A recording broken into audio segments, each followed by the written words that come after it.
Është hapur zyrtarisht departamenti i hemodializës në Spitalin Salus, një investim i rëndësishëm në shëndetin dhe mirëqenien e pacientëve me probleme në funksionimin e veshkave. Ky departament është i pajisur me teknologji të avancuar. Spitali multispecialistik Salus hap dyert të departamentit të hemodializës, një hap i rëndësishëm drejt përmirësimit të shërbimeve mjekësore dhe ofrimit të kujdesit të specializuar për pacientët me sëmundje kronike të veshkave. Hemodializa është më shumë se një procedurë mjekësore. Ajo është një mbështetje jetike që mundëson pacientëve të jetojnë me cilësi më të mirë, siguri dhe dinjitet. Përmes pajisjeve të teknologjisë më të avancuar, një staf shumë përfshirë është të përkushtuar, departamenti ynë ofron trajtime të personalizuara sipas nevojave specifike të pacientit. Dializa është një shërbim jetik për pacientët që kanë dëmtime të veshkave.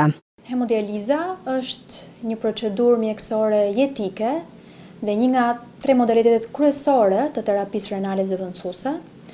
Është një procedurë mjaft e rëndësishme dhe jetëshpëtuese për të smurët që vuajnë nga dështimi total i funksionit të veshkave, të stadit të fundit, terminal, por gjithashtu është një mënyrë terapeutike mjaft e rëndësishme edhe për pacientët me insuficiencë renale akute, pra një dëmtim akut i përkohshëm i funksionit të veshkave dhe nga patologjitë të tjera ekstrarenale.